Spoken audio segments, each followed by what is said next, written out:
कपट, शातिर, षड्यंत्र, पर किसी और की चीज फिर भी अपनी नहीं हो सकती।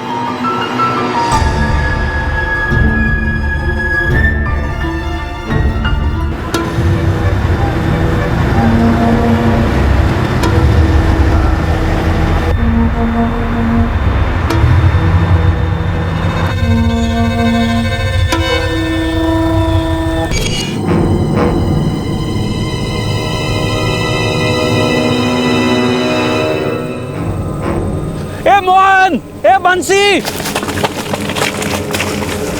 શું થાય? आ जुओ।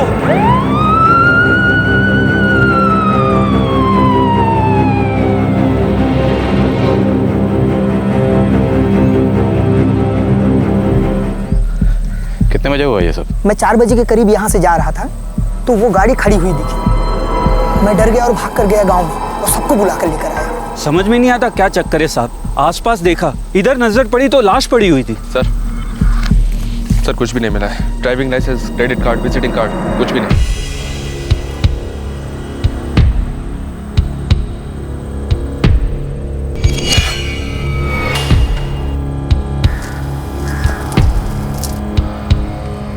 दुपट्टा है किसी लेडीज का। इलाके की छानबीन करो, हो सकता है कि लेडीज जख्मी है। क्या?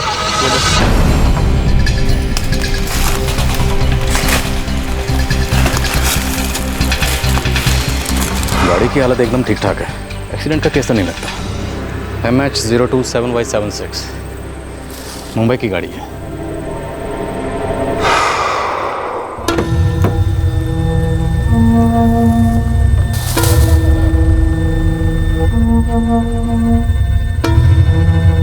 देखिए खोलो।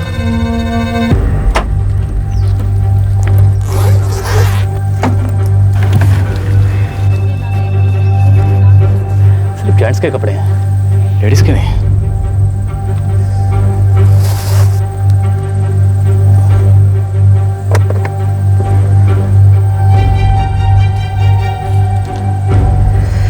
ये डायरी काम आएगी। बॉडी को पोस्टमार्टम के लिए आनंद हॉस्पिटल भिजवा दो। Yes sir. मौत एक्सीडेंट से नहीं हुई है, ये बात तो पक्की है। काफी खून बह जाने से मौत हुई है। कोई तेज धार ब्लेड या फिर कोई कटर या फिर ऐसी कोई धार वाली चीज से। उम्र 50 के करीब होगी। 55 से ऊपर तो लगता है। सुसाइड हो सकता है? हो सकता है, पर सुसाइड करने के लिए कोई 1 या 2 कट करेगा। इतने सारे क्यों, और वो भी दोनों हाथों पर। इतनी बेरहमी खुद पे मुश्किल है। बॉडी पर से सारे आइडेंटिफिकेशन गायब हैं, मतलब एक्सीडेंट तो हो नहीं सकता। हट्टा कट्टा आदमी है, सर पे बाल कम है उसके। उम्र कोई 55 के ऊपर होगी। उसकी गाड़ी का नंबर है MH027Y76। देखिए मैं पुलिस स्टेशन से बोल रहा हूँ। हाँ, एक आदमी है हट्टा कट्टा, उसकी उम्र 55 के ऊपर है, सर पे बाल कम है उसके, हाइट मीडियम है। उसकी गाड़ी का नंबर है MH027Y76। सब्जियां अभी भी फ्रेश हैं, इसका मतलब ज़्यादा देर पहले नहीं खरीदी गई थी। और गाड़ी में से किसी औरत का दुपट्टा मिला है, इसका मतलब उस वक्त गाड़ी में कोई औरत भी मौजूद थी। सर डायरी में A से लेकर H तक के सारे नंबर डायल करके देख चुका हूँ, लेकिन कुछ पता नहीं चला। कोई तो ऐसा नंबर होगा। होम, बा, कुछ नहीं सर, ज़्यादातर नंबर मुंबई के हैं, कुछ नंबर अहमदाबाद के भी हैं। हाँ लेकिन एक बात है सर, सबके सब नंबर धंधे से जुड़े हुए हैं। मेरा मतलब है ज़्यादातर शेयर मार्केट से। एक काम करो, कल सुबह बाकी के नंबर भी ट्राई करो। Yes sir. वासद गुजरात में एक सड़क के पास 55 से 60 साल की उम्र के एक आदमी की लाश मिली और पास ही मिली एक कार। यह बात बिल्कुल साफ थी कि यह मौत दुर्घटना से नहीं हुई थी, यह एक कत्ल था। लेकिन लाश की शिनाख्त नहीं हुई थी। लग रहा था कि यह एक ब्लाइंड मर्डर केस था। एक दुपट्टा, एक ताजी सब्जियों का बैग, जुर्म की सिर्फ यही एक दस्तक थी जो वहां मौजूद थी, जो शायद मुजरिम अनजाने में पीछे छोड़ गया था।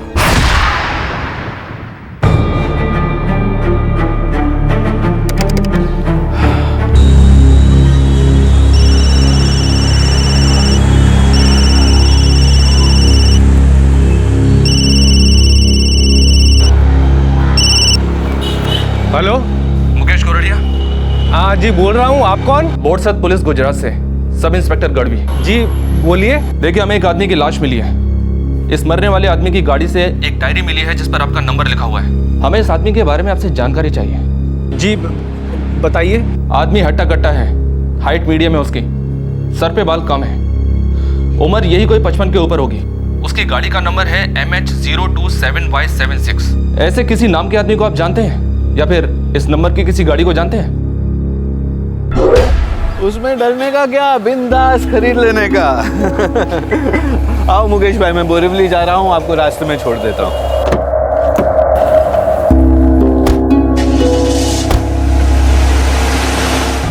सर आपने जैसा बताया उससे तो लगता है शायद वो जितेन भाई है। जितेन भाई?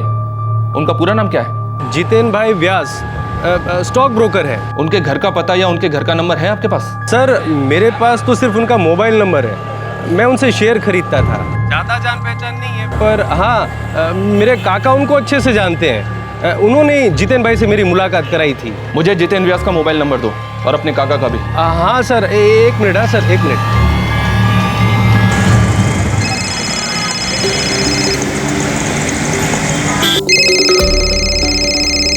પપ્પા તમારો ફોન છે। कौन छे? हेलो, जय श्री कृष्णा। अंबालाल गोरड़िया बोल रहे हैं? हाँ जी, बोलू जू। आप कौन? मैं बोरसद पुलिस स्टेशन गुजरात से सब इंस्पेक्टर गढ़वी मुकेश गोरड़िया ने मुझे आपका नंबर दिया है। बात क्या है साहब? मुझे स्टॉक ब्रोकर जितेन व्यास के घर का पता और उसका नंबर चाहिए। हाँ, लेकिन हुआ क्या है साहब? एक लाश मिली है, उसकी पहचान करवानी है। शायद वो जितेन व्यास की हो। हे भगवान, एक मिनट होल्ड करो साहब, मैं देता हूँ।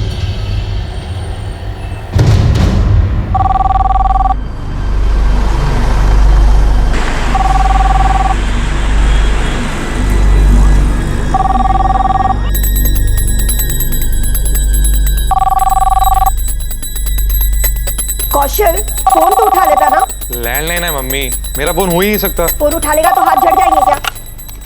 Hello, Borsad police station Gujarat से सब इंस्पेक्टर गढ़वी बोल रहा हूँ। जी बोलिए। जितेन व्यास, आप जानते हैं उनको? हाँ हाँ, मेरे पति है। MH027Y76, ये गाड़ी आपकी है? एक मिनट, MH027Y76 हमारी गाड़ी है। हाँ मम्मी, तुम भी ना। अभी रुक रुक। हेलो, जी हाँ हमारी गाड़ी है। स्विफ्ट डिजायर, व्हाइट कलर की। बताइए ना क्या बात है। देखिए, इस गाड़ी के पास से हमें एक लाश मिली है, वासद गुजरात के पास में है। हो सकता है कि ये लाश आपके पति की हो। मम्मी, मम्मी, मम्मी क्या हुआ? Hello, hello, hello.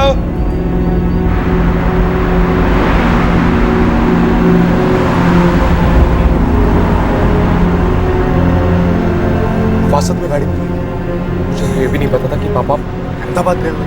क्या जितेन कल लौटने वाला था अहमदाबाद से? पता नहीं, वो घर में कभी कुछ बताते थे।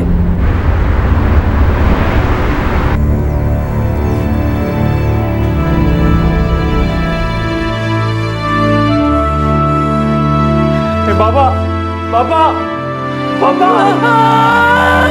पापा।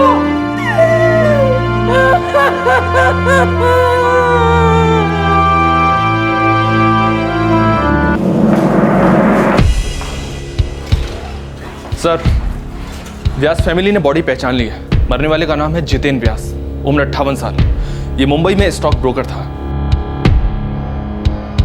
8 दिसंबर को उस दिन वो अहमदाबाद जाने के लिए निकले थे। जी आप कब तक लौटेंगे? पता नहीं। एक ही सवाल बार बार क्यों पूछती हो? कितनी बार बोला है, जब मैं बाहर जाता हूं तो टोका मत करो। काम कब खत्म होगा अभी से कैसे बता सकता हूं? लेकिन हर बार वही सवाल, कब लौटोगे? उन्होंने बताया नहीं कि वो अहमदाबाद किस काम से आए थे? पापा कभी कुछ बताते ही नहीं थे, कहाँ जा रहे हैं, क्या काम है, कब लौटेंगे। और अगर कभी पूछो तो मम्मी पे नाराज होते थे। वो कभी भी चले जाते थे, अचानक ही घर से निकल जाते थे।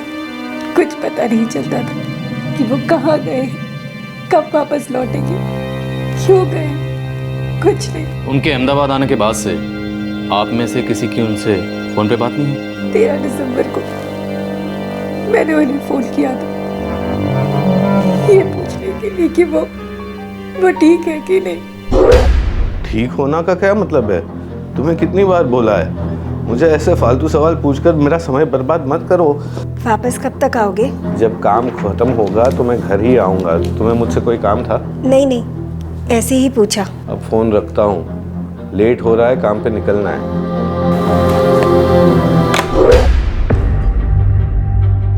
लेकिन आपके पति आपको अपने काम और अपने ट्रिप्स के बारे में बताते क्यों नहीं थे? सर जितेन पहले से ऐसा ही था, आज़ाद मिजाज का। वो कभी भी कहीं भी अकेले ही गाड़ी लेके चल पड़ता था, कभी लोनावाला, कभी पूना, कभी अहमदाबाद। आप?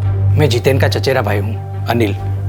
हम लोग एक साथ ही पले बड़े हुए हैं। आपको कुछ अंदाज़ा है कि वो अहमदाबाद किस काम से आया होगा? सर स्टॉक ब्रोकिंग का काम होगा।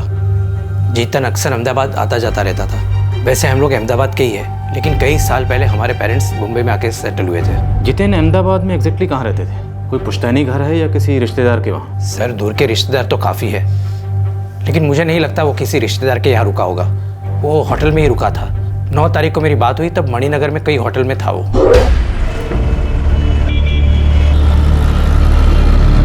क्या अनिल, काम पे निकलूंगा तो पूरी फैमिली को साथ लेके जाऊंगा।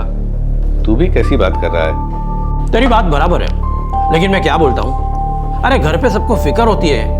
बा, नंदिनी भाभी, कौशल। कोई काम नहीं है क्या सब लोगों को? ठीक है, ये सब छोड़, मुझे ये बता तू है कहाँ? मणिनगर में रुका हूँ। सबको बोल चिंता ना करे, काम खत्म होते घर ही आऊंगा। अरे ये तो सब जानते हैं तू घर वापस आ जाएगा, लेकिन सुन, अब तू 25-26 साल का लड़का नहीं है कि मन किया कि गाड़ी लेके निकल पड़ा।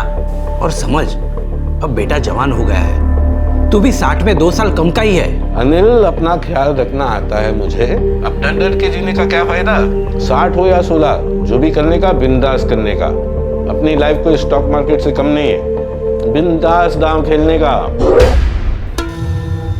किसी औरत या लड़की का चक्कर? ये दुपट्टा हमें उनकी कार में मिला है। उस दिन उनके साथ कोई औरत भी थी। नहीं सर, जितेन जैसा भी था वो लफड़ेबाज नहीं था।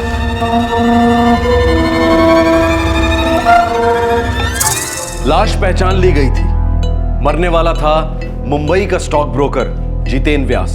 जितेन व्यास के जीने का ढंग, उसका अपने काम के बारे में सीक्रेसी मेंटेन करना, ये सब इशारा कर रहे थे किसी एक्स्ट्रा मैरिटल अफेयर की तरफ। कार में मिला दुपट्टा उस इशारे को मजबूत कर रहा था कि जो हुआ उस हादसे में एक औरत का हाथ था। लेकिन अब तक कोई ऐसा सुराग नहीं मिला था जिससे यह पता चल सके कि जितेन व्यास का कत्ल हुआ क्यों था। इस केस में अब तक कोई पन्ना नहीं खुला था। सर जितेन व्यास के सारे कॉल रिकॉर्ड चेक किए हैं, ऐसा कुछ भी नहीं मिला है जो किसी औरत के इन्वॉल्वमेंट की तरफ इशारा करे। उसका मोबाइल भी मिसिंग है। मोबाइल की लास्ट लोकेशन अहमदाबाद थी। और हाँ सर, 15 दिसंबर की रात 9:30 बजे जितेन व्यास का मोबाइल स्विच ऑफ हुआ था। 15 दिसंबर रात 9:30 बजे, मतलब जिस दिन मर्डर हुआ। हम मर्डर स्पॉट पे पहुंचे 15 दिसंबर को शाम को तकरीबन 4:45 बजे, और पोस्टमार्टम की रिपोर्ट के मुताबिक कत्ल 1:30 से 3:30 के बीच में हुआ है। इसका मतलब जिस दिन जितेन व्यास का कत्ल हुआ उस दिन उसका मोबाइल रात को 9:30 बजे तक ऑन था और अहमदाबाद में था, मणिनगर में। एक काम करो, खबरियों को काम पे लगा दो, जितेन व्यास से जुड़ी छोटी से छोटी बात का पता लगाओ। आई एम श्योर कोई ना कोई ऐसी बात जरूर है जिसके बारे में उसकी फैमिली भी नहीं जानती। कई गड़े मुर्दे उखड़ने वाले हैं। इदम विष्णु चक्रमेते दानी ददे पदम समूढ़मस्य पाकु सुरेश्वाहा सहस्रशी रेखा पुरुखा सहस्राक्ष सहस्रपात सभूमिकु सर्वतस्वत तिष्ठत् दशांगुलम पुरुष एवेदकु सर्वंचत् भूतं चच्च भाव्यम उताम्रतत्वशेषानो जदन्ने नातिरोहति ये।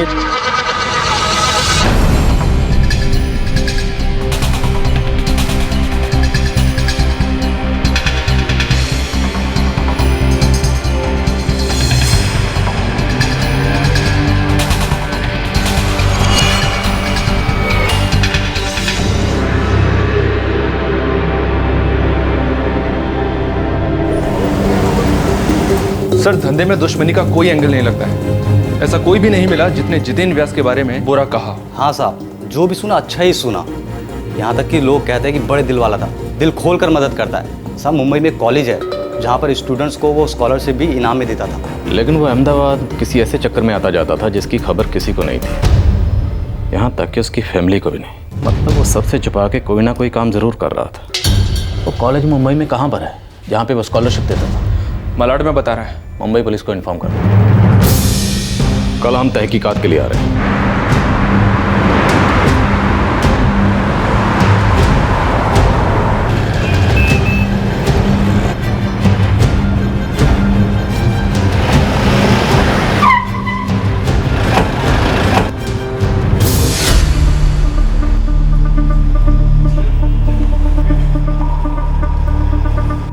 मिस्टर जितेन व्यास ने हमारी कॉलेज के अलावा हमारी संस्था के सभी इंस्टीट्यूशंस को काफी मदद की थी। हमें शक है कि जितेन व्यास के कत्ल में किसी फीमेल का हाथ है। आई एम सॉरी, बट अगर आपको लगता है कि इस बारे में आपको हमसे कोई क्लू मिलेगा तो आप गलत दरवाजा खटखटा रहे हैं। देखिए, जहां तक मैं मिस्टर जितेन व्यास को जानता हूं, वो काफी दिलदार किस्म के शख्स थे। हमारे इंस्टीट्यूट के काबिल स्टूडेंट्स को स्कॉलरशिप देते थे।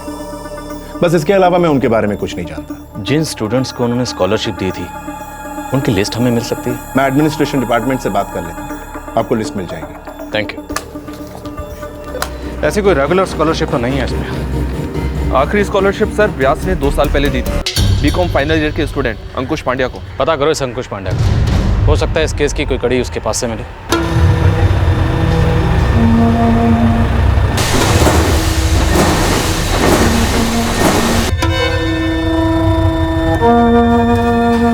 साहब, कुछ पुलिस वाले हैं, आपसे मिलिए।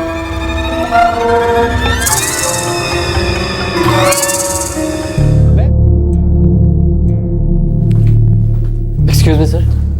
मिस्टर अंकुश पांडे? जी, आपसे फोन पे बात हुई थी। आप जितेन व्यास को जानते हैं? हाँ, क्या हुआ सर? उनका कत्ल हो चुका है। My God. हमें शक है कि उनके कत्ल में किसी लड़की या औरत का हाथ है। मिस्टर जितेन व्यास ने आपको स्कॉलरशिप दी थी? जी सर। आपसे पहले उन्होंने 2 लड़कियों को और स्कॉलरशिप दी थी। उनके बारे में हमें कुछ पता नहीं चल पा रहा है। तो क्या आप हमें बता सकते हैं कि मिस्टर जितेन व्यास का किसी लड़की के साथ कुछ? नहीं सर, वो तो बहुत ही अच्छे इंसान है। आई मीन अच्छे इंसान थे। मैं उनसे पहली बार कॉलेज के एनुअल अवार्ड फंक्शन में मिला था। इस साल का सबसे प्रॉमिसिंग स्टूडेंट का अवार्ड जाता है दिव्या कामत को।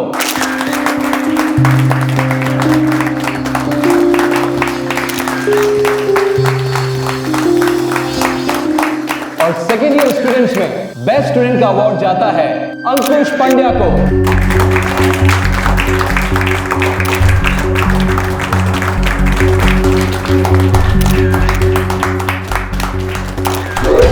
और अगले ही दिन हमारे प्रोफेसर साहब ने मुझसे कहा कि जितेन व्यास जी मुझसे अपने ऑफिस में मिलना चाहते हैं।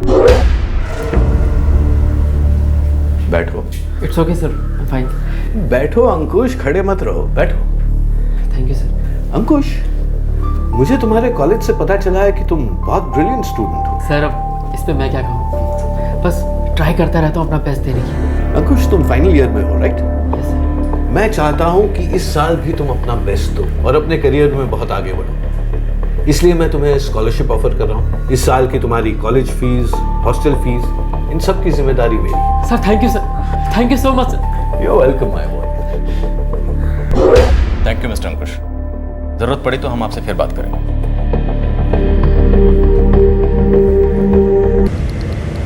कहीं ऐसा तो नहीं जितेन व्यास दोहरी जिंदगी जी रहा था?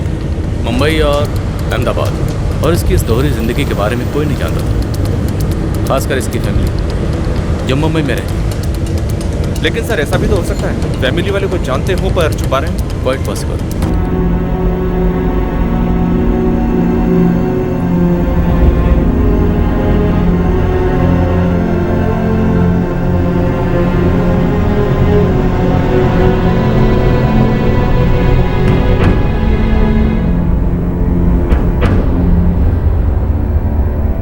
अहमदाबाद रेगुलर आना जाना था। क्यों जाता था, कहाँ रुकता था, कोई नहीं जानता, पर हम पता लगा लेंगे। मणिनगर। जितेन व्यास ने अपने भाई अनिल व्यास को फ़ोन करके बताया था कि वो मणिनगर के किसी होटल में रुका हुआ है। मणिनगर का एक एक होटल छान मारो। हम श्योर कि मणिनगर के होटल से हमें कोई ना कोई सुराग जरूर मिलेगा। Yes sir.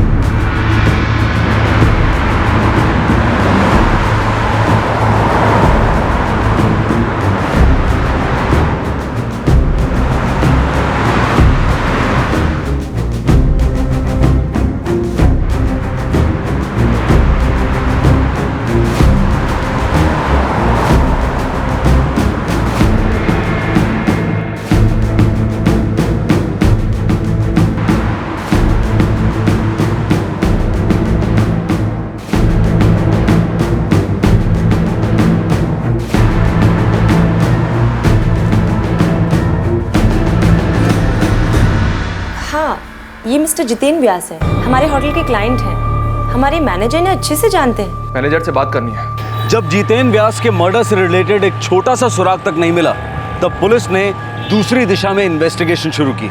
ये पता लगाने की कोशिश की कि जितेन व्यास के बार बार अहमदाबाद जाने की क्या वजह थी और वो अहमदाबाद में कहाँ रुकते थे।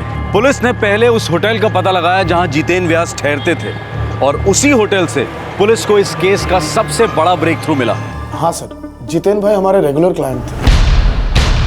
2 साल से रेगुलर यहाँ आ रहे हैं सर। अब उनकी मौत के बारे में सुनकर हमें शक है कि उनका कत्ल किसी औरत ने किया है। आपने इस होटल में उनके साथ किसी औरत को देखा है? हाँ सर, एक औरत थी तो सर मेरे को पक्का याद है 15 दिसंबर को जब उन्होंने चेकआउट किया था तब मैं उन्हें विश करने के लिए गया था। उस वक्त वो औरत थी उनके साथ में। सर जी, आई होप आपको कोई तकलीफ नहीं हुई होगी। नहीं नहीं, बिल्कुल नहीं। दोबारा सेवा का मौका जरूर दीजिएगा सर। जरूर जरूर।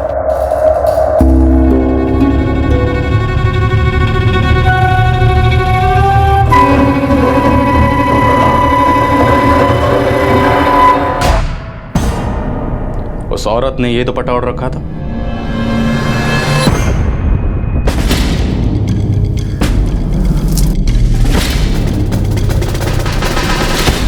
हाँ सर, यही दुपट्टा था। कौन है वो औरत? सर वो तो पता नहीं, क्या है कि क्लाइंट के पर्सनल मामलों में हम बिल्कुल नहीं पड़ते। मुझे सीसीटीवी फुटेज देखना है। सॉरी सर, बट होटल में सीसीटीवी कैमरास नहीं लगे। वो काम चालू है ना, पर सर कुछ दिनों में लग जाएंगे। हर होटल का यही स्टैंडर्ड जवाब है।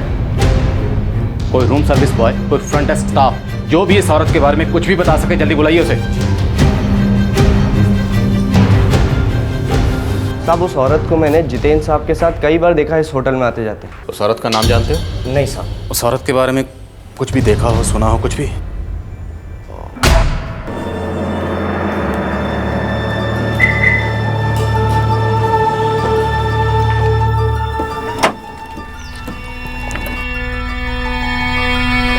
जी नहीं, आज गाड़ी मैं चलाऊंगी। ड्राइविंग बराबर से सीखा है?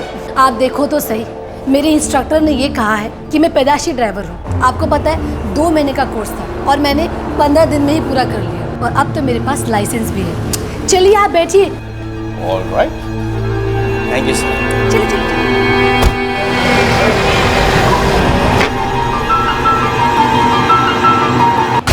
बस साहब, मैं इतना ही जानता हूँ। Thank you. 15 दिनों में ड्राइविंग सीखी है, मतलब किसी ड्राइविंग स्कूल में गई होगी। सर, अहमदाबाद के सारे ड्राइविंग स्कूल छान मारने होंगे। हमें किसी भी हालत में इस औरत तक पहुंचना ही होगा। पुलिस की तहकीकात उन्हें उस होटल तक ले आई जहां मुंबई के स्टॉक ब्रोकर जितेन व्यास अहमदाबाद आने के बाद रुका करते थे। साथ ही ये भी पता चला कि वासद गुजरात के पास जिस दिन उनका कत्ल हुआ था, उसी दिन उन्होंने होटल से चेकआउट किया था और उस वक्त उनके साथ एक औरत थी। उस औरत तक पहुंचने का अब तक सिर्फ एक ही सुराग हाथ आया था और वो ये कि उस औरत ने कहीं किसी ड्राइविंग स्कूल से ड्राइविंग सीखी थी।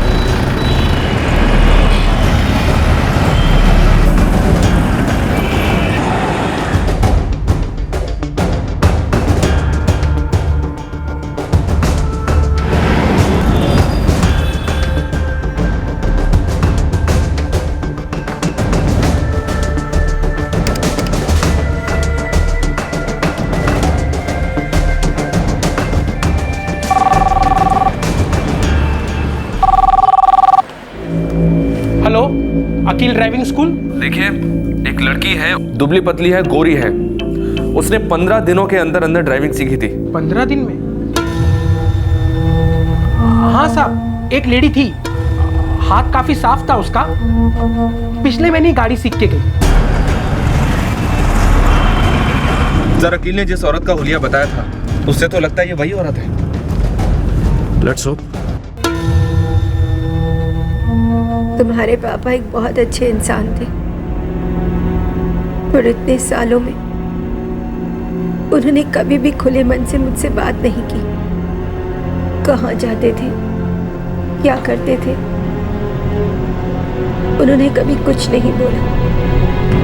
पता नहीं उनके दिमाग में क्या चलता रहता था। क्या पापा का अफेयर था किसी के साथ?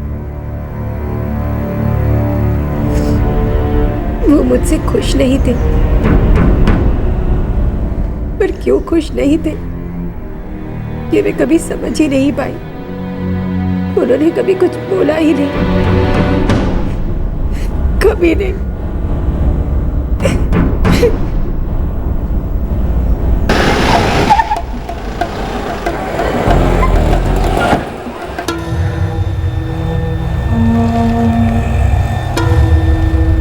साहब, ये दुपट्टा तो मैं नहीं पहचानता, पर आप लोगों ने जो हुलिया बताया है, ऐसी एक लेडी को मैंने ट्रेनिंग दी थी।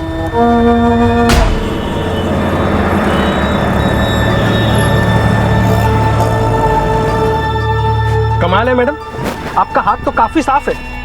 आप तो पैदाइशी ड्राइवर हो।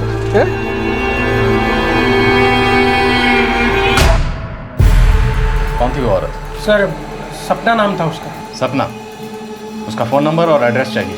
सर, वो मुझे मालूम है। तुम्हारे ड्राइविंग स्कूल से उसने गाड़ी चलानी सीखी, लाइसेंस बनवाया, तुम्हारे पास उसका पता और फ़ोन नंबर नहीं है? वो ड्राइविंग सीखना नहीं चाहती थी।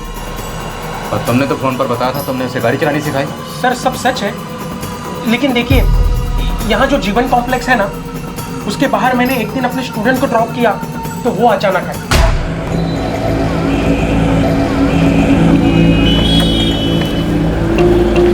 चल। एक्सक्यूज मी, मुझे ना ड्राइविंग सीखनी थी। सिखा देंगे ना मैडम जी, उसमें क्या है? एक्चुअली ना मुझे ड्राइविंग आती है, बस थोड़ी प्रैक्टिस की ज़रूरत है। जी, वो भी करा देंगे। कल से शुरू करें? जी हाँ, बिल्कुल, क्यों नहीं। सर जी, वो सिर्फ हाथ साफ करना चाहती थी।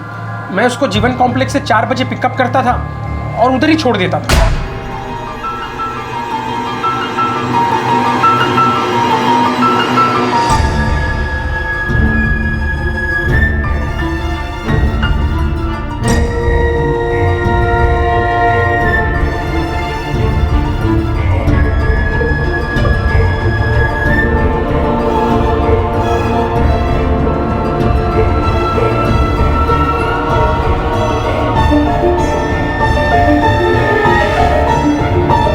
सर जी, उसको लाइसेंस नहीं बनवाना था, इसलिए मैंने उसको 15 दिन का 1500 रुपये बोला।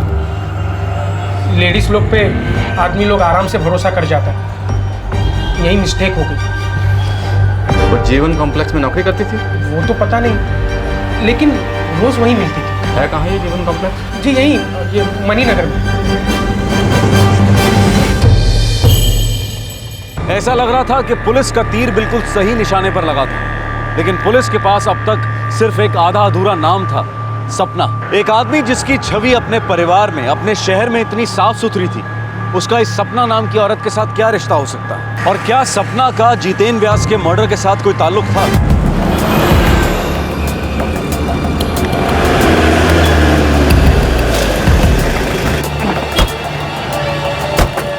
सपना, हर एक शॉप में पता करो इस नाम की लड़की को कोई जानता है या नहीं। जैसा तुम इधर जाओ।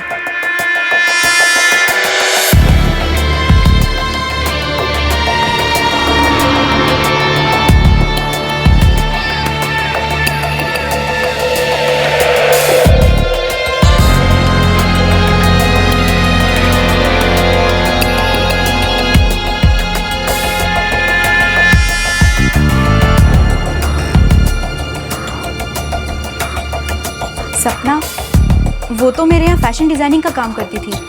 अभी नवंबर के लास्ट वीक तक तो यहीं थी। अभी वो कहाँ काम करती है? पता नहीं सर। आपके पास उसका फ़ोन नंबर या एड्रेस है? एक मिनट सर।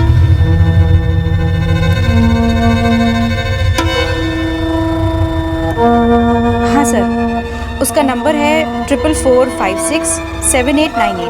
सपना पंड्या। पंड्या? सपना पंड्या? हाँ, सपना पंड्या। यहीं मणिनगर में ही तो कहीं रहती है, पर सर मेरे पास उसका एड्रेस नहीं है। सपना पंड्या। सर, फोन अभी भी बंद है। हाँ? सपना का फोन अभी भी बंद है। गढ़वी, वो तुम्हें लड़का याद है जिसे हम सूरत में मिले थे, जिसे जितेन व्यास ने स्कॉलरशिप दी थी? Exactly. Excuse me sir. Mister Ankush Pandey? जी, आपसे फ़ोन पे बात हुई थी। अंकुश पंड्या। अंकुश पंड्या, सपना पंड्या।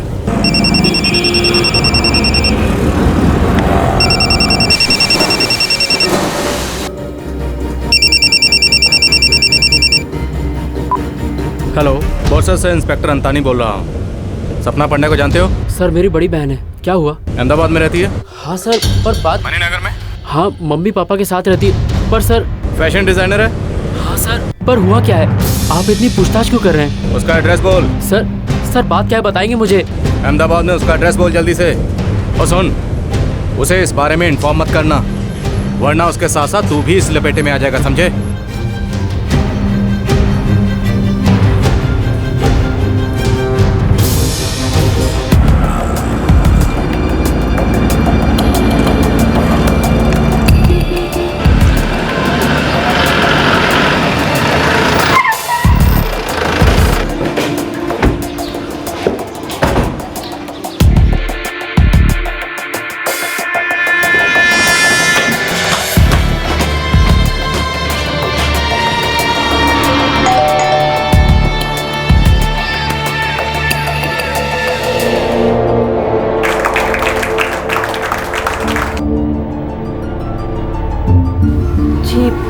आप कौन?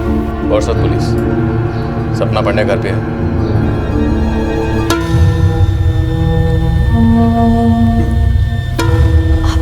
जी हाँ, ये दुपट्टा मेरा ही है। ये दुपट्टा आपने 15 दिसंबर को जितेन व्यास की कार में छोड़ दिया था, जब उन्होंने ग्रैंड होटल से चेकआउट किया था। जी हाँ, इनफैक्ट मैंने उनकी कार भी ड्राइव की थी। उसके बाद मैं उन्हें यहाँ अपने घर लंच के लिए लेकर आई थी। उन्हें लंच वंच करवाने के बाद आप उन्हें वासद ले गई और वहां ले जाकर उनका कत्ल कर दिया।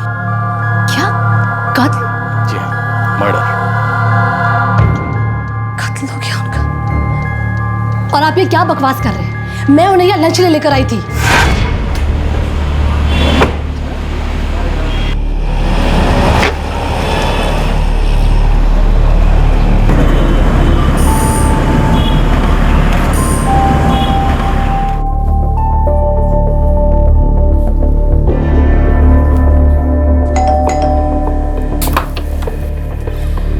जितेन जी, जय श्री कृष्ण।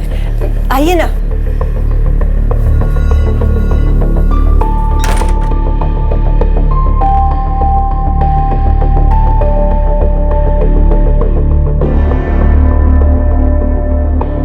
जितेन व्यास जी ने हमारे साथ लंच किया और लंच करने के बाद वो यहाँ से चले गए। और हाँ, ये दुपट्टा उनकी गाड़ी में रह गया था। उनके जाने के बाद मुझे याद आया, इसलिए मैंने उन्हें कई बार फ़ोन भी किया, लेकिन अब मुझे पता चला कि वो अपना फ़ोन आंसर क्यों नहीं कर रहे थे। क्योंकि अहमदाबाद से मुंबई लौटते वक्त वासद में उनका कत्ल हो चुका था। सर, मैं भी आपसे यही कह रही हूँ कि उनकी मौत के बारे में सुनकर मैं भी शॉक्ड हूँ। मिस सपना पांड्या, शक्ल से आप पढ़ी लिखी लगती हैं। एक कहावत जरूर सुनी होगी आपने, there is nothing like a perfect crime. आपका मतलब क्या कहने का? परफेक्ट क्राइम वही होता है जहां पर तहकीकात सही तरीके से नहीं होती।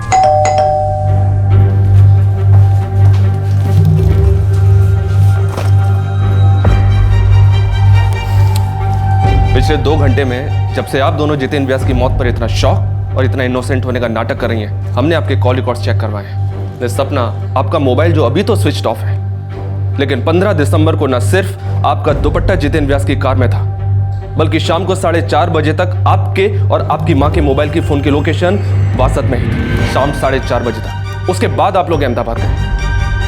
अजीब इत्तेफाक है ना?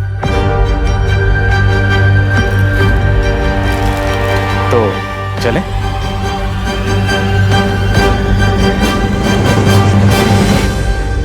सपना पंड्या और उसकी मां संगीता पंड्या आखिरकार पुलिस उन तक पहुंची गई। पुलिस के पास इस बात की पक्की लीड थी कि ये दोनों वहां पर मौजूद थी जहां पर जितेन व्यास की लाश मिली थी। लेकिन इस रहस्य से अब तक पर्दा नहीं उठ पाया था कि जितेन व्यास का मर्डर आखिर हुआ क्यों था, क्या था इस जुर्म का मकसद, और क्या सचमुच इस जुर्म की दस्तक किसी ने नहीं सुनी थी।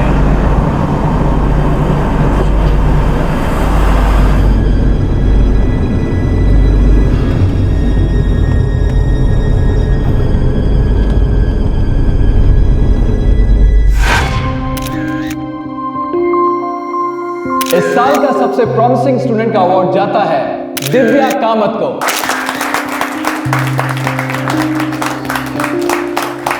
और सेकेंड ईयर स्टूडेंट्स में बेस्ट स्टूडेंट का अवार्ड जाता है अंकुश पांड्या को।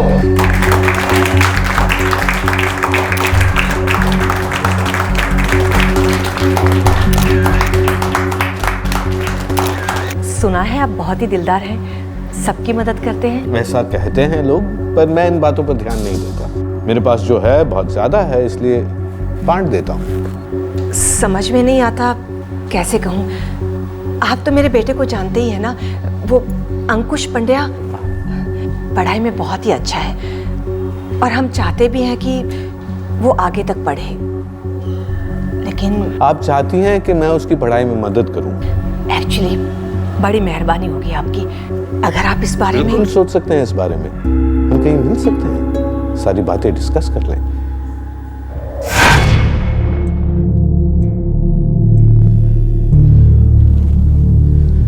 आपके घर जाने से पहले हमने आपके बारे में आपके पड़ोसियों से पूछताछ की थी, काफी तारीफ कर रहे थे आपकी।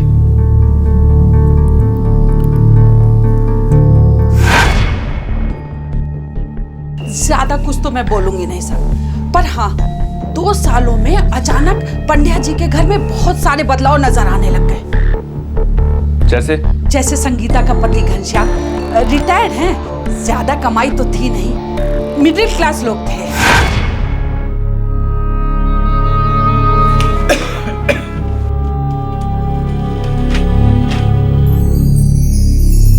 और अचानक घर में बहुत पैसा आने लगा। 2 सालों में हुआ ये सब कुछ। भगवान जाने कहां से इतना पैसा आया कि उन लोगों के रंग ढंग ही बदल गए। साहब, सोसाइटी में बहुत सारी बातें होने लगी। जहां धुआं है वहां आग तो होगी ना। लोगों में खुसुर फुसुर होने लगी। दोनों माँ बेटी के चाल चलन ठीक नहीं है। जिस दिन जितेन व्यास का कत्ल हुआ उस दिन आप दोनों का वासद में होना, और जब जितेन व्यास ने मणिनगर के ग्रैंड होटल से चेकआउट किया तब आपका उनके साथ होना, और जितेन व्यास की कार में आपके दुपट्टे का मिलना, ये सब साबित करने के लिए काफी है कि उनके कत्ल में आप दोनों का हाथ है। तो आप दोनों के पास सिर्फ एक ऑप्शन है, सच बोलने का, सिर्फ सच।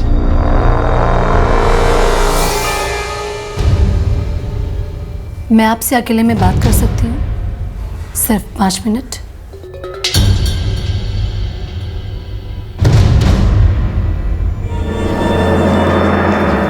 बैठिए। बोलिए। परफेक्ट क्राइम जैसा कुछ भी नहीं होता है, मैं मानती हूँ। और मैं ये भी मानती हूँ, जैसा आपने मुझसे कहा, कि परफेक्ट क्राइम तभी मुमकिन है जब उसकी तहकीकात ठीक से ना की जाए, या फिर की ही ना जाए। क्या चाहती हो? कीमत दे सकती हूँ मैं इस केस को बंद करने की कीमत। कितने? आपको कितने चाहिए? इट डिपेंड्स कि जुर्म क्यों हुआ, कैसे हुआ। इससे आपका क्या लेना देना? मैडम, जिसे खत्म करना है वो शुरू कैसे हुआ और क्यों हुआ ये तो जानना पड़ेगा।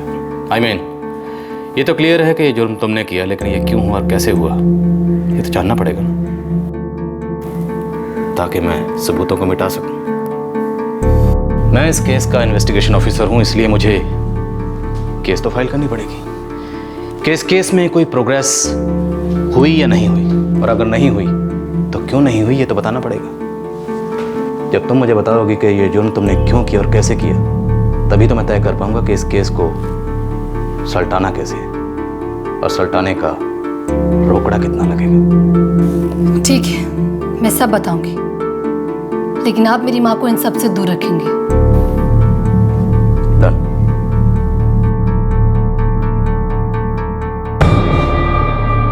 मेरी माँ जितेन व्यास को कॉलेज के एक फंक्शन में मिली थी, जहाँ मेरा भाई अंकुश पढ़ रहा था।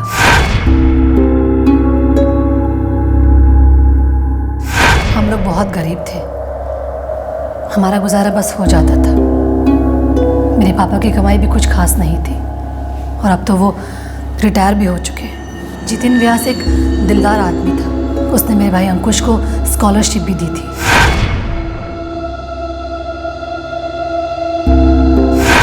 मेरी माँ का अफेयर जितेन व्यास के साथ चल रहा था।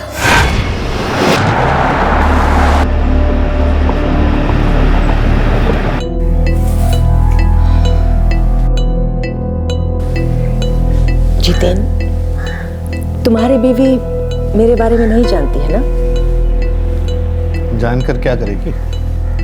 तुम्हारा पति वो जानता है। वो जानकर क्या करेगा? वैसे भी क्या फर्क पड़ता है? जिंदगी में कौन सा सुख देखा है मैंने उसके साथ।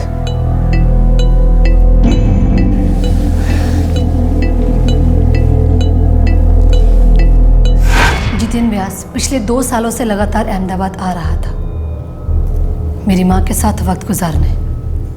अब मैं कोई बच्ची तो हूं नहीं कि जिसे पता ना हो कि क्या चल रहा है। तुमने कभी अपनी माँ को रोकने की कोशिश नहीं की? मेरी माँ मेरे पापा से खुश नहीं थी और मुझे ये भी मालूम था कि जितेन व्यास मेरी माँ पर बहुत पैसे लुटा रहा था और लुटाने को उसके पास था भी बहुत। आखिर पैसा किसको नहीं चाहिए। जितेन व्यास के पैसों से हमारी लाइफ की गाड़ी पटरी पर आ गई थी। जितेन व्यास के साथ तुम्हारी माँ का अफेयर था, ये बात तुम जानती थी। जितेन व्यास की फैमिली इस बारे में जानती थी? नहीं। जितेन व्यास के पैसे से तुम लोगों की सारी ज़रूरतें पूरी हो रही थी, फिर उसे क्यों मार डाला?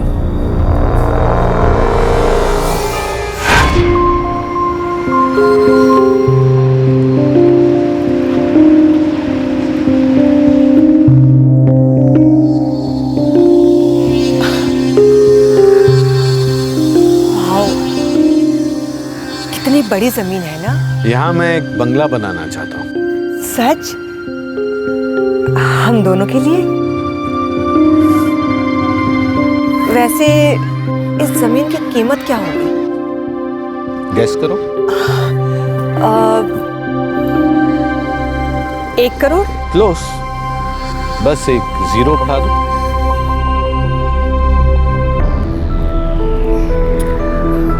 10 करोड़। जितेन, 1 साल से हम लोग साथ में रह रहे हैं। इस रिश्ते में ना तो कोई बंधन है और ना ही कोई सीमा। कहना क्या चाहती हो तुम? जितेन, अगर मैं ये कहूं कि वो जमीन मेरे नाम कर दो तो मैं ये कहूंगा कि भूल जाओ। जितेन, हमारे बीच जो रिश्ता है उसकी खातिर भी नहीं। कभी कोई कमी होने दी है?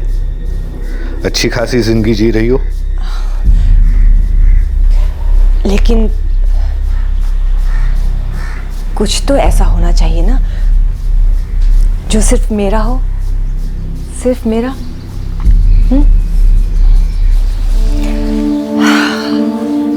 मैंने कुछ ज्यादा मांग लिया क्या? ज्यादा चाहिए था और ज्यादा पैसे, गहने, ऐशो आराम की जिंदगी। मेरी माँ ने पहले ये सब कभी नहीं देखा था। उन्होंने सिर्फ गरीबी ही देखी थी और जब से ये आदमी मेरी माँ की जिंदगी में आया उसने मेरी माँ पर बहुत लुटाया। कुछ ख्वाहिशें पूरी भी हुई और कुछ पूरे करने के अरमान जाग गए। और जब जितेन व्यास ने तुम लोगों के नए जागे हुए अरमानों को पूरा करने से मना कर दिया तो तुम लोगों ने उसे ही सुला दिया, हमेशा हमेशा के लिए। उसने मेरी माँ से वादा किया था कि वो जमीन मेरी माँ के नाम पर कर देगा, मगर उसने भी एक डिमांड रखी। पैसा अगर पास में हो तो जिंदगी बहुत ही आसान हो जाती है। इंसान अपना हर अरमान पूरा कर सकता है, फिर चाहे जैसा भी क्यों ना हो, हर खुशी हासिल कर सकता है। रुपया अगर पास में हो तो दुख कोसों पीछे छूट जाते हैं और हम बहुत आगे निकल जाते हैं। बस पैसा होना चाहिए। बेटा, मैं तुम्हें और अंकुश को एक बेहतर जिंदगी देना चाहती हूँ, बहुत ही अच्छी जिंदगी। लेकिन तुम तो जानती ही हो, तुम्हारे पापा की जितनी इनकम है उससे तो ज़रूरतें ही पूरी नहीं होती। बेटा, हमारे पास ये एक मौका है, हम सबकी जिंदगी बदल जाएगी। ये सब कुछ बदल सकता है।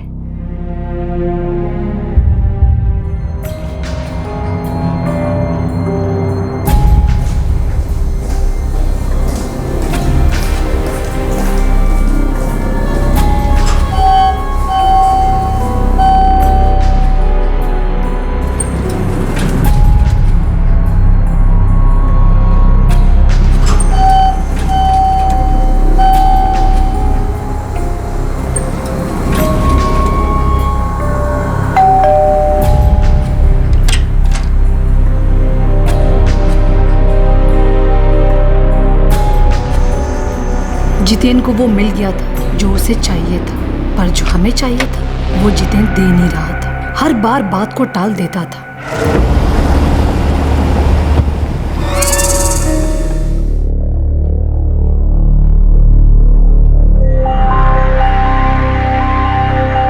जितेन, तुम मुझे धोखा दे रहे हो। इतनी उतावली क्यों हो रही हो?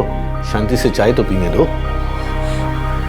लेकिन तुमने वादा किया था मुझसे कि वो जमीन मेरे नाम कर दोगे, इसलिए सपना को भी तुम्हारे पास भेज दिया था मैंने। संगीता, तुम तो ऐसे फड़फड़ा रही हो जैसे कि मैं 1-2 दिन में मरने वाला हूँ। क्या? लेकिन तुमने वादा किया था मुझसे। मैंने क्या तुम्हें रास्ते पे भूखा मरने के लिए छोड़ा है? अच्छी खासी जिंदगी जीती हो, जो चाहती हो देता हूँ। इंसान को अपनी औकात से ज्यादा बड़े सपने भी नहीं देखने चाहिए।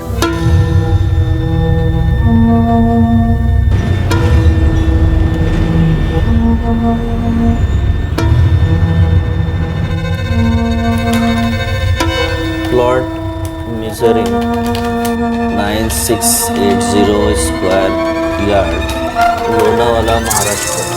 Plot number 12B, in the name of Mr. Jiten Vyas, resident of. पता 1203 दीवान हाइट्स, प्रसाद लेन. 1203 दीवान हाइट, प्रसाद लेन.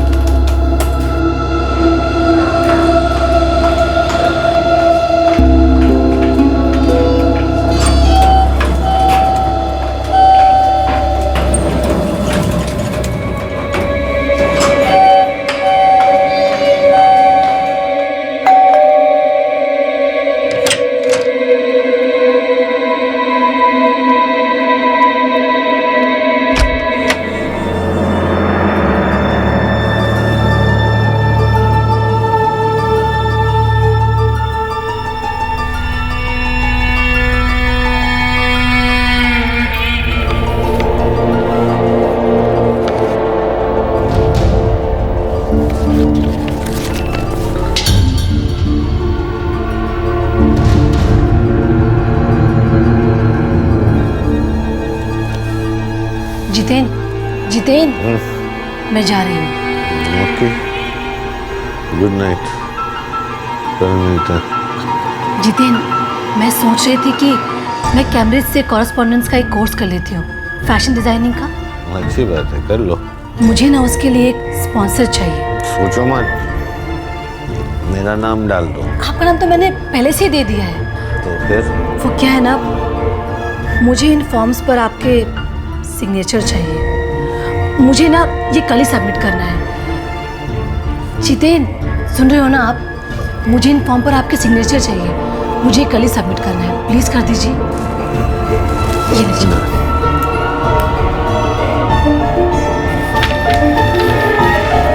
लास्ट, मैंने जितेन व्यास की ड्रिंक में कुछ मिला दिया था और फिर जमीन के लीगल पेपर्स पर साइन करवा लिए और वो जमीन हमारे नाम पर हो गई। जितेन व्यास की वाइफ को इसके बारे में कुछ नहीं पता था? नहीं, उसको कुछ नहीं पता था। तो जमीन तुम्हारे और तुम्हारी माँ के नाम ट्रांसफर हो गई थी? हमारे नाम पर तो हो गई थी, मगर हमारे नहीं हुई थी।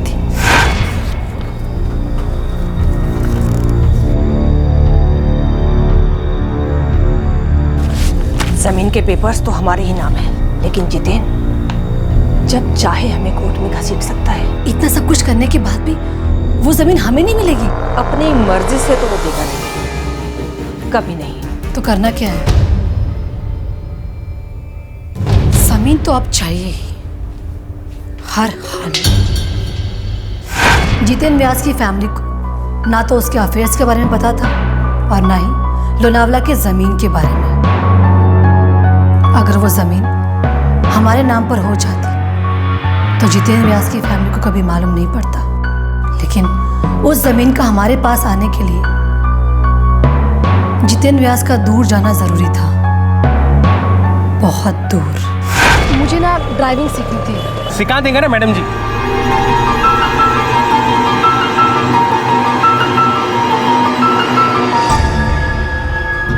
आज गाड़ी मैं चलाऊंगी। ड्राइविंग बराबर से सीखा है? 2 महीने का कोर्स था और मैंने 15 दिन में ही पूरा कर लिया।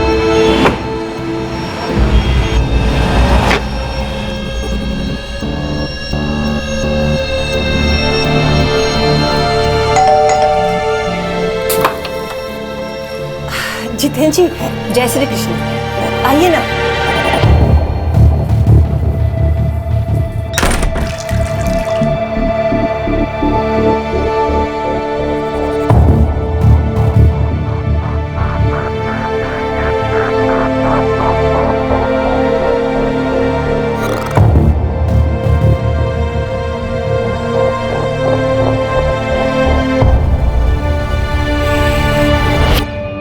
क्या बात है, आपकी तबीयत तो ठीक है ना?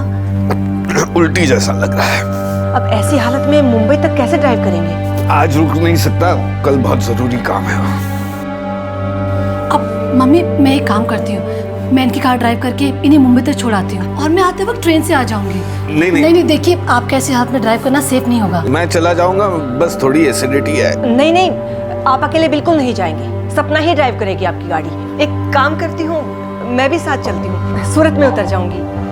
अंकुश से भी बहुत दिनों से मुलाकात नहीं हुई है, इसी बहाने उसका भी हाल चाल जान लूंगी मैं। ठीक है, पर जल्दी निकलना होगा, ऑलरेडी 1 बज चुका है।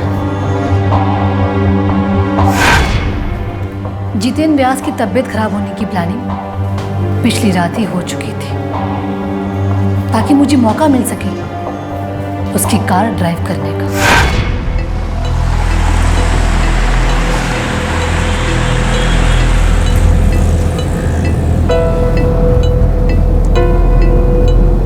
आनंद की तरफ ले ले। आनंद क्यों? अब आप आराम कीजिए ना, मैं तो सपना से कह रही थी। वो क्या है ना कि एक्सप्रेस हाईवे से आनंद की तरफ ले लेगी तो कुछ ताज़ी सब्जियां खरीद लूंगी मैं। अंकुश को अपने हाथों से खाना बनाकर खिलाना चाहती हूँ ना, इसलिए बस।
जल्दी भाग यहाँ से। अब तक ये मरा नहीं है। अरे मर जाएगा, हाथ की नसें जो काटे। चल जल्दी कर, छोड़ जल्दी।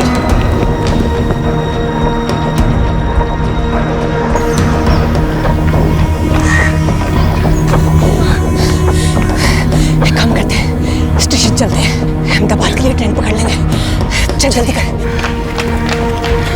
माँ, माँ मेरा दुपट्टा। क्या माँ, मेरा दुपट्टा गाड़ी में रह गया। हे भगवान, अपनी चीजों का ध्यान नहीं रख सकते ना तुम। चल जल्दी कर, लेकर आते हैं।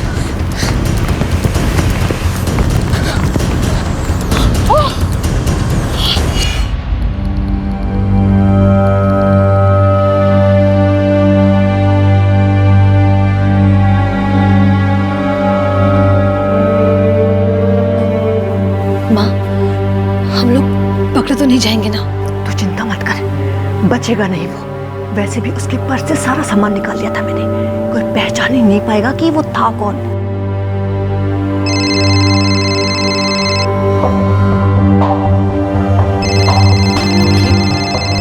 माँ, ये फोन किसका बज रहा है? शायद बाथरूम से आवाज आ रही है, मैं भी देख कर आती हूँ। तो यहीं रुक।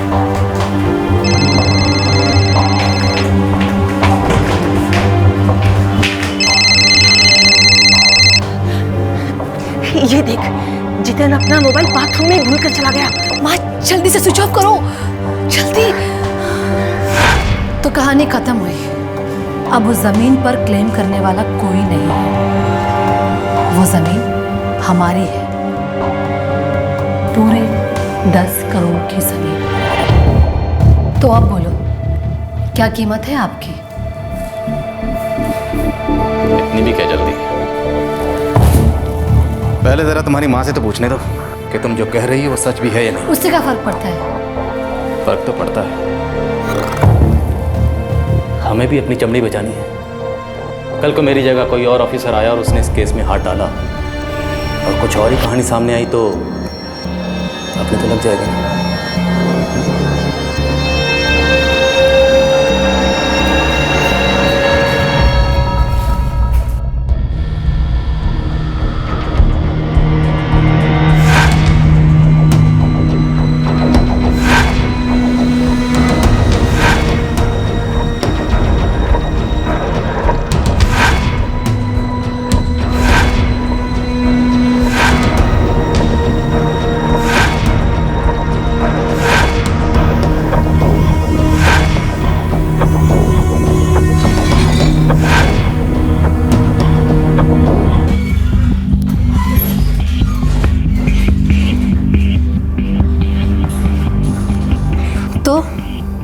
सुन लिया? Any doubt? No doubt. तुम दोनों माँ बेटे की कहानी एकदम सेम है, एकदम ज़ेरॉक्स। तो बोलिए, कितने चाहिए? गरीब होना कोई जुर्म नहीं है, ऊंचे सपने देखना जुर्म नहीं है, बड़ा बनने की कोशिश करना भी जुर्म नहीं है, लेकिन किसी दूसरे की चीज़ को नाजायज़ तरीके से अपना बनाने की कोशिश करना जुर्म है, बहुत बड़ा जुर्म। क्योंकि किसी दूसरे की चीज़ कभी तुम्हारी नहीं हो सकती, चाहे जितना भी शातिर दिमाग लगाओ, चाहे जितने भी षड्यंत्र रचो। उपदेश छोड़िए, जमीन पूरे 10 करोड़ की है। आपको जितना चाहिए हम दे देंगे, आप बस ये केस बंद कर दो। मानता हूं माहौल खराब है, इसलिए आप मेरे पुलिस स्टेशन में बैठकर मुझे रिश्वत देने की जुर्रत कर पा रही। पर एक बात याद दिला दूं, यह जरूरी नहीं है कि हर पुलिस वाले का जमीन बिक चुका है या बिक सकता है।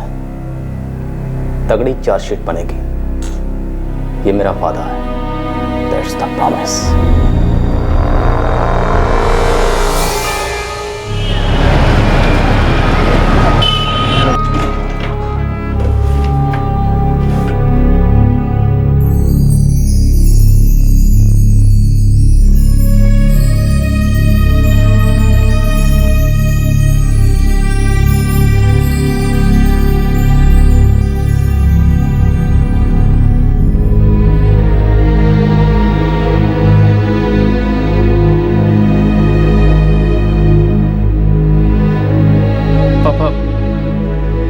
पापा, आप मेरे साथ सूरत चलो, मैं आपको यहाँ अकेले नहीं छोड़ सकता।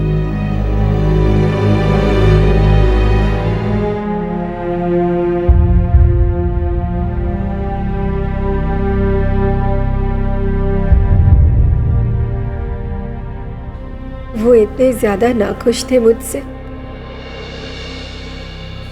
इतने ज्यादा।